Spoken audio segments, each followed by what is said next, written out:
Le milliardaire, je vous le disais, Donald Trump est donc officiellement le candidat républicain pour la présidentielle américaine. Premier discours cette nuit, il promet le retour de la sécurité, de la fermeture aux migrants de pays venus considérés comme des menaces. Bonjour Olivier Piton. Bonjour. Vous êtes avocat spécialiste en droit public français, européen et américain. Vous avez créé la cellule de stratégie et d'influence de notre ambassade à Washington et vous êtes auteur de la nouvelle que je montre à l'image, de la nouvelle révolution américaine chez Plomb. Alors, Donald Trump, il a visiblement recentré son discours. Est-ce qu'il va garder cette ligne-là, c'est-à-dire moins provocateur, ou est-ce qu'il va reprendre ces provocations qui lui ont réussi jusqu'à maintenant? Ce qui est vraiment frappant dans son discours, c'est en fait la conclusion d'une époque chez les Républicains qui avait en gros commencé à la fin des années 50, au début des années 60, avec Barry Goldwater, qui était le premier conservateur véritable chez les Républicains et qui allait petit à petit mener les Républicains jusqu'à la victoire de Ronald Reagan dans les années 80. Et là, on est en train de clôturer cette période. On entre dans une nouvelle période. On est dans la transgression. On est dans une forme de populisme assumé de la part de Donald Trump.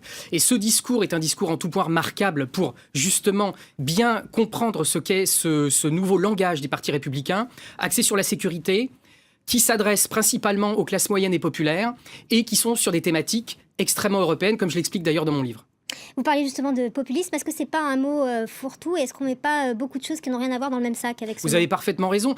Il y a un certain nombre néanmoins de caractéristiques dans ce qu'on appelle le populisme qui existe également en Europe depuis un certain nombre d'années. D'une part, c'est effectivement, et c'était le sens de son discours d'hier, une façon de noircir le tableau, donc d'expliquer que la situation est apocalyptique et qu'un homme providentiel doit pouvoir réussir à émerger pour sauver le pays. On est complètement dans ce discours chez Donald Trump. Deuxièmement, les thématiques utilisées, l'immigration, la sécurité, le déclinisme, la mondialisation, les méfaits de la mondialisation sont également des thématiques que l'on retrouve dans ce que l'on appelle, pour être rapide, le populisme. Et qu'on retrouve en Europe depuis longtemps et qu'on retrouve avec Donald Trump. Donc on clôt une période qui était une période de conservatisme chez les Républicains et on entre dans une nouvelle phase qui est une phase de populisme. Il est toujours également très violent contre Hillary Clinton. Est-ce une bonne stratégie? C'est la stratégie du plus petit commun dénominateur vis-à-vis des Républicains. C'est-à-dire que les Républicains sont extrêmement divisés, on l'a vu. On a vu Ted Cruz qui effectivement est allé parler devant la Convention au Quicken Loan Arena pour expliquer qu'il ne soutiendrait pas Donald Trump et qu'il fallait voter en conscience, qui est une remise en cause du pledge delegates. Le seul point où tous les Républicains sont d'accord, c'est dans leur haine. Il n'y a pas d'autre mot, dans leur haine vis-à-vis d'Hillary Clinton. Avec le lock-her-up qui veut donc dire en gros enfermez-la. Alors c'est quand même mettez-la en prison. Un personnage très clivant, Donald Trump, ça nous rappelle des souvenirs. Est-ce qu'il peut devenir président des États-Unis? Normalement, si la logique est respectée, il ne devrait pas. C'est-à-dire que les sondages démontrent que Hillary Clinton a 275 voix différentes en fonction, comme vous le savez, des différents modes, des différents types d'élections dans les différents États pour parvenir à la présidence. Donald Trump n'en a que 12. Donc on est dans un différentiel qui est extrêmement important. Deuxièmement, si on parle des sondages, État par État, on a, si on les agglomère, un avantage qui est aussi entre 61 et 69% en faveur d'Hillary Clinton contre Donald Trump. Donc normalement, Clinton devrait gagner. Mais Clinton est à peu près aussi détesté dans l'opinion publique que l'est Donald Trump. Clinton se bat pour essayer de ne pas apparaître comme étant la candidate du système. D'où le fait de jouer la carte femme qui lui donne une espèce d'aura un petit peu révolutionnaire. Et Trump joue, il l'a démontré encore hier, la carte du peuple, du parler vrai, de celui qui protège. Loi et ordre, c'était le discours de Richard Nixon en 1968 qui est repris. Trump ne cite pas le grand ponte des années conservatrices des Républicains qui est Ronald Reagan. Il cite, ou du moins il s'inspire de Richard Nixon. On est dans un combat qui est un combat culturel, dans une guerre culturelle et politique. Normalement, Clinton doit l'emporter, mais il y aura des aléas de la part, durant cette campagne, de la part de deux candidats qui se connaissent par cœur parce qu'ils sont du même monde, de la même ville.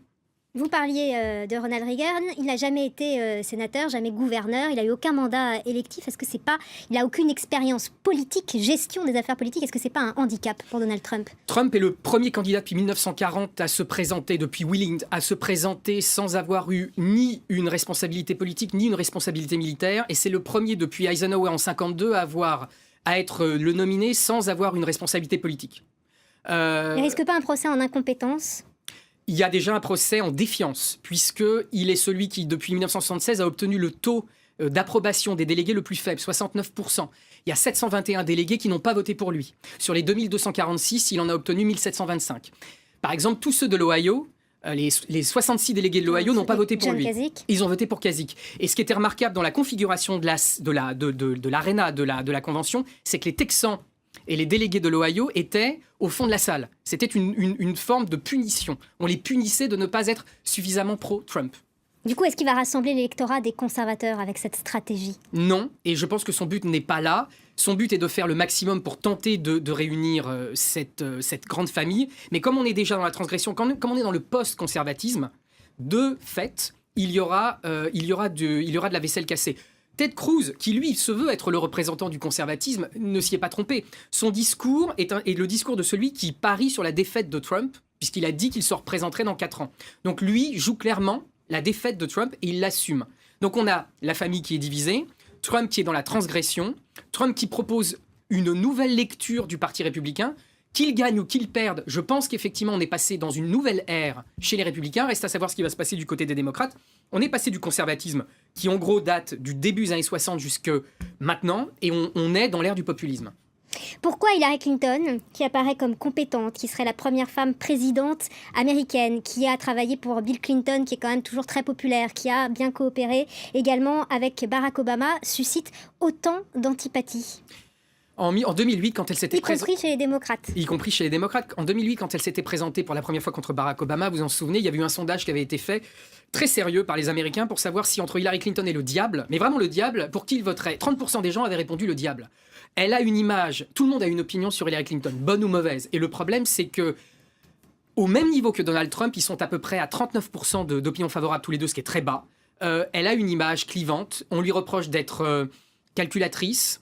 On lui reproche son vote en faveur de la guerre en Irak. On lui reproche de segmenter l'opinion publique américaine, donc de ne plus considérer comme stratégie l'opinion publique dans son ensemble, mais d'avoir une phrase pour les homosexuels, une phrase pour les femmes, une phrase pour les minorités ethniques, une phrase pour les handicapés, etc. Donc on lui reproche ce calcul, on lui reproche d'être control freak, comme on dit, c'est-à-dire extrêmement calculatrice, et donc de ne pas être sincère. Et la deuxième grosse critique, c'est que en tout cas c'est ce que disent ses adversaires et ses détracteurs, c'est la candidate du système. C'est celle qui va lever des fonds auprès de Goldman Sachs.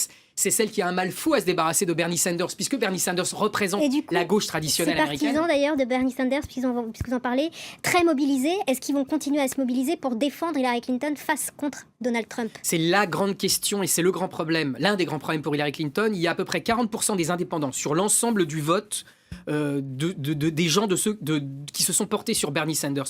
40% des indépendants qui ont dit qu'ils ne voteraient pas pour Hillary Clinton. Ça ne veut pas dire qu'ils vont voter Donald Trump, ça veut dire qu'ils ont une répugnance, une réticence à voter pour Hillary Clinton.